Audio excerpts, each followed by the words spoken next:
mengekalkan momentum motivasi, murid-murid haruslah mengekalkan imej kejayaan. Seperti kata-kata penceramah motivasi terkenal di negara kita, Encik Osman Affan, apa yang anda bayangkan dalam minda akan mempengaruhi apa yang anda rasa dalam hati. Apa yang anda rasa dalam hati akan membuat apa yang anda bayangkan benar-benar terjadi. Ianya bermaksud apa yang murid-murid bayangkan dalam minda, ianya akan mencetus keinginan dalam hati untuk mencapai kejayaan dalam minda murid-murid, dan seterusnya menggerakkan tindakan untuk mencapai kejayaan yang diimpikan. Teknik yang pertama untuk mengekalkan momentum motivasi melalui mengekalkan imej kejayaan adalah imbas kembali kejayaan yang murid-murid pernah dapatkan sebelum ini. Pernah tak murid-murid memenangi mana-mana pertandingan? Pernah tak anda memenangi apa-apa hadiah sebelum ini? Imbas kembali saat-saat manis menerima hadiah tersebut, menerima anugerah tersebut, dan rasakannya saat ini. Perkara memang dah berlalu, tapi masih boleh rasa betapa gembiranya murid-murid pada waktu itu. Jadi kekalkan imej kejayaan tersebut dalam minda, dalam hati, yang mana sehingga murid-murid rasa ingin ulang sekali lagi kejayaan tersebut dalam SPM ini. Jadi jangan putus asa, jangan ragu-ragu terhadap upayaan diri sendiri. Percaya pada diri. Andai dulu murid-murid boleh capai kejayaan, boleh menang apa-apa perlumbaan dalam co-curriculum, sukan dan sebagainya, insya-Allah mungkin ini juga rezeki untuk murid-murid capai kejayaan dalam peperiksaan SPM. Adakah dengan membayangkan saja cukup untuk murid-murid mengekalkan momentum motivasi itu untuk kaedah imbas kembali kejayaan yang pernah murid-murid lalui? Senaraikan kejayaan-kejayaan yang pernah murid-murid lalui. Kenangan, mungkin pernah mendapat tempat pertama johan untuk pertandingan tilawah Al-Quran, ataupun senaraikan yang kedua, ada lagi kejayaan yang pernah murid-murid capai, iaitu mendapat tempat kedua dalam peperiksaan akhir tahun darjah 6 dahulu, ataupun pernah menjuarai olahraga lomba lari 100 meter. Kesemua kenangan-kenangan ini mendatangkan rasa gembira, seronok, manis dalam diri murid-murid kalau diingatkan kembali. Jadi jangan ragu-ragu pada diri sendiri, ingatkan semula, dan kalau boleh ciptakan kembali kejayaan itu untuk peperiksaan SPM nanti. Okey? Teknik yang seterusnya adalah bayangkan impian kejayaan. Mungkin murid-murid tadi terfikir dengan soalan inilah, kalau saya tak pernah memenangi apa-apa kejayaan, saya tak pernah memenangi apa-apa pertandingan, jadi bagaimana? Kan? Adakah kalau saya gagal dulu, saya akan gagal lagi selepas ini? Jangan bimbang, kegagalan bukanlah gambaran tepat mengenai kejayaan murid-murid pada masa akan datang. Kalau tak pernah berjaya atau tak pernah memenangi apa-apa pertandingan pada masa yang lepas, tahun-tahun sebelum ni, it's okay. Murid-murid masih boleh gunakan teknik yang kedua ini, iaitu bina imej kejayaan, bina impian yang murid-murid ingin capai. Untuk pengetahuan murid-murid, Datuk Dr. Sheikh Muzaffar Syukur yang merupakan angkasawan pertama Malaysia pada tahun 2007, beliau mengatakan masih ingat ketika memandang jauh ke langit sambil berangan-angan yang beliau tahu beliau mahu jadi angkasawan satu hari nanti.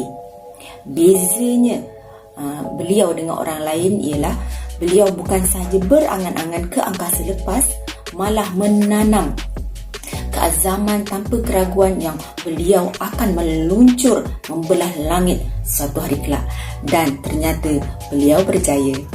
Dan imej yang murid-murid bayangkan tentang kejayaan yang bakal murid-murid kecapi pada masa akan datang juga boleh membuatkan murid-murid rasa tenang, gembira, bersemangat untuk belajar bersungguh-sungguh, berjaya dalam peperiksaan SPM nanti.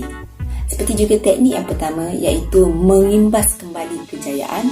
Bagi teknik ini juga, iaitu impikan, bayangkan kejayaan yang murid-murid akan kecapi. Murid-murid perlu senaraikan apakah impian yang murid-murid ingin capaikan.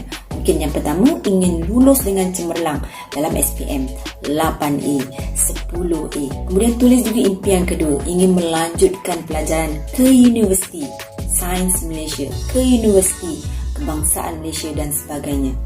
Dan yang ketiga, mungkin ingin bekerja sebagai arkitek, ingin bekerja sebagai seorang doktor.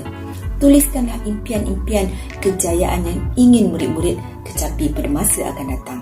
Seterusnya, dekati sahabat yang positif, jauhi sahabat yang negatif. Satu kajian dibuat mengenai faktor yang mempengaruhi keberkesanan produktiviti pekerja dalam organisasi, yang mana kajian ini menunjukkan pekerja yang mempunyai rakan sekerja yang positif, yang mempunyai motivasi kerja yang tinggi akan meningkatkan produktiviti kerjanya, kepuasannya dan komitmen terhadap kerja itu. Begitu juga dengan murid-murid. Kalau murid-murid dikelilingi dengan rakan-rakan yang cukup positif, mempunyai motivasi belajar yang tinggi, impian untuk berjaya dalam peperiksaan masa depan, murid-murid juga akan merasakan sedemikian. Sebaliknya, jika murid-murid duduk dalam kalangan rakan-rakan yang berfikiran negatif, murid-murid turut tiada motivasi untuk belajar, malah tiada semangat untuk datang ke sekolah. Kawan-kawan yang negatif ini boleh melemahkan dan menjatuhkan semangat anda, dan mereka mungkin akan mentertawakan impian dan cita-cita anda untuk berjaya kerana tak yakin anda boleh mencapainya. Jadi, pilihlah rakan-rakan dalam kalangan rakan yang berfikiran positif dan ingin berjaya. InsyaAllah, perasaan tersebut juga akan membawa murid-murid ke jalan kejayaan. Seterusnya, yang keempat, untuk mengekalkan momentum motivasi dalam diri murid-murid, kurangkanlah tekanan perasaan. Satu kajian tentang faktor tekanan dalam kalangan pelajar Universiti Sains Malaysia, iaitu USM, mendapati tekanan perasaan memberi kesan terhadap akademik dan kesihatan pelajar di universiti tersebut. Begitu juga dengan murid-murid di sekolah. Untuk mengekalkan momentum motivasi, murid-murid harus bertindak mengurangkan tekanan perasaan, iaitu melalui beberapa kaedah yang akan cikgu terangkan.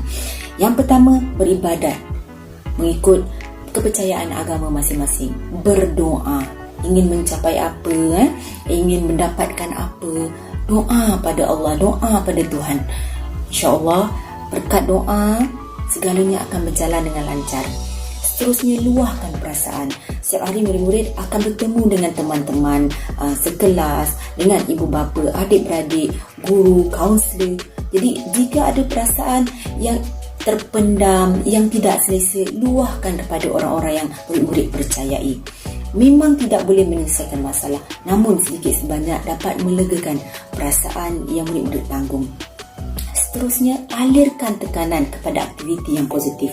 Ia bermaksud apabila murid-murid merasa stres, merasa tertekan, murid-murid boleh melakukan aktiviti fizikal, bersenam, melakukan kerja rumah. Sebab apabila murid-murid bersenam, murid-murid akan mengeluarkan peluh yang membuatkan diri murid sihat.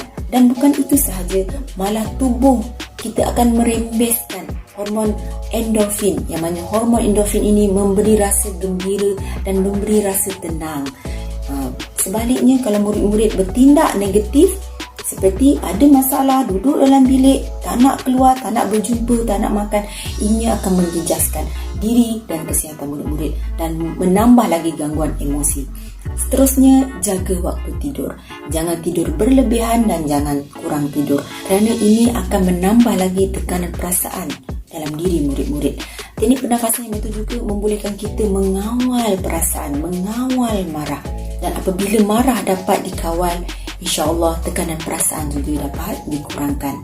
Dan teknik seterusnya adalah pengurusan masa yang betul. Dengan menguruskan masa yang betul, murid-murid boleh menyiapkan kerja sekolah dengan lebih awal, dapat mengulang kaji pelajaran dengan lebih baik, dapat tidur secukupnya. Jadi uruskan masa dengan betul. Buat dahulu benda yang penting, perkara yang penting dahulukan, siapkan, dan masa yang selebihnya adalah untuk murid-murid rehat dan tenangkan fikiran. Dan teknik yang kelima, untuk mengekalkan momentum motivasi dalam diri murid-murid adalah disiplin diri. Disiplin merupakan latihan pemikiran dan kelakuan supaya murid-murid boleh mengawal diri sendiri dan patuh kepada tata tertib, kepada kebiasaan Jika murid-murid ingin berjaya, disiplinkanlah diri supaya terus kekal imej kejayaan dalam minda murid-murid. Teruslah amalkan tips yang cikgu berikan, yang guru-guru berikan untuk belajar, untuk fokus pada subjek, untuk teknik menjawab soalan, supaya kekalkan momentum motivasi sehinggalah menjelang peperiksaan nanti. Itu sahaja daripada cikgu. Fikiran akan menentukan tindakan anda. Tindakan anda akan menentukan tabiat anda. Dan tabiat anda akan menentukan kehidupan anda seterusnya. Sekian, terima kasih.